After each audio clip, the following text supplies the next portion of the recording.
John Eglin stünds morgens ab. Und wenn er am Fenster rauskijkt, dann sieht er, das hat geschneit. Hat sehr geschneit. Und das erste, was an mir fällt, ich brück von der nicht weg. Er legt sich 3 Dollar. Und wenn er ein Stütze gelegen hat, dann denkt er so, wo wird das Lot, man eigentlich nicht wegging? Ich sende die Account von nicht weg, und man eigentlich da, wer wird dann? So er steht ab, merkt sich reut, und ging 7 Meilen durch den Anwahrer und Schnee nur durch weg. Wenn er bei der Weg kam, dann sieht er dort, er ist nicht die einzige Person, die du gedacht hast, Tisch zu bleiben. Viele Lieder sind Tisch geblieben. Wir sind bloß 12 Lieder in der Beten, wo du gewöhnlich nicht weg sind, und ein fremder Jung, ein neuer Jung. Ein junger Jung hat sich für auf der ersten Bank durchgesagt. Sie lüren und staut, und ab eins morgen sie die Prediger, was wahrscheinlich nicht kommen, wegen Anwahrer. Der Lied fangen an zu vertalen und sagen, wir sollen ein bisschen in Hüs gehen. Aber John sagt, no, wir wollen nicht in Hüs gehen. Er hat noch viel, er hat noch niemals gepredigt, noch niemals eine Botschaft gemerkt und gebracht, den haben wir nicht im Prediger. Aber er nimmt seine Bibel, fängt an zu lesen, fängt an, was zu reden, nur viel ab und zu reden, er weiß nicht mehr, was zu sagen. Sagt er zu diesem kleinen Jungen, er kickt den Blick an und sagt, Jung, kick ab nur Jesus.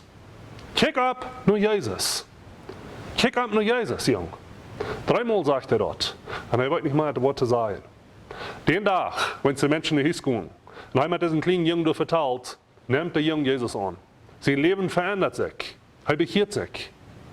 Und das kleine Junge, sie nennen wir Charles Spurgeon. Ein von den geradsten Missionaren, Evangelisten im Prediger, was über die Welt hat das Evangelium wiedergebracht. Was hat Bücher geschrieben. Und viele Menschen haben sich bekehrt durch ihn.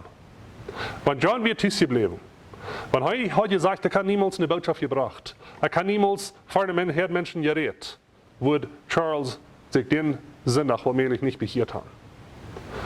Aber er deut was ihm eben unmöglich wäre. So vierten, in uns Leben, weil wir uns so, wir sollen vielleicht was mitteilen, wir sollen vielleicht sagen, was Gott in uns Leben getan hat, aber dann kommt uns an, wer sein ich? Worin soll ich was sagen? Ich sei nicht im Prediger, nicht im Diakon, was habe ich zu sagen? In der Apostelgeschichte, Kapitel 1, Vers 8, sagt Jesus, wenn der Herr Jesus was über ihn kommt, dann will je meine Zeichen sein, dann will je von mir gehen vertellen, was ich für ihn getan habe. Wenn du Jesus hast kennengelernt, wenn ich und du eine Erfahrenheit gehabt mit Gott, dann habe ich was zu sagen. Euer Luther, so wie Menschen dort sagen, was in uns Leben passiert ist, was Gott für uns getan hat. Nicht, was ich getan habe. Nicht, was ich für verschiedene Dinge gut getan habe im Leben. Aber wir sollen mitteilen, was Gott in uns Leben getan hat. Wer weiß, der nächste Charles Spurgeon, ist vielleicht dich bei dir. Da, wer den nächsten kleinen Jungen kann, das Leben verändern, das bist vielleicht du. Da, wer den nächsten Mann vielleicht kann halten in seinem Leben, das bist vielleicht du. Bloß durch mitteilen, was Gott für dich getan hat. Was Gott in deinem Leben von euch schon gemerkt hat. Jeder einer von uns. Wer mit Gott eine Belebung gehabt hat, wer Gott begegnet hat, kann vertellen, was Gott in seinem Leben getan hat. Wer wird das nicht stillhalten? Wer wird das wiedergeben? Wer wird das mit anderen Menschen mitteilen? Und wer wird Unterschied merken? So, was John Eglin deut in diesem kleinen Jungen sein Leben. Er fällt sich nicht nur. Er fällt sich nur tief im Bad bleiben. Aber er will gehorsam. Und er ging und teilt dort mit, was Gott in seinem Leben getan hat. Wer wird das mitteilen?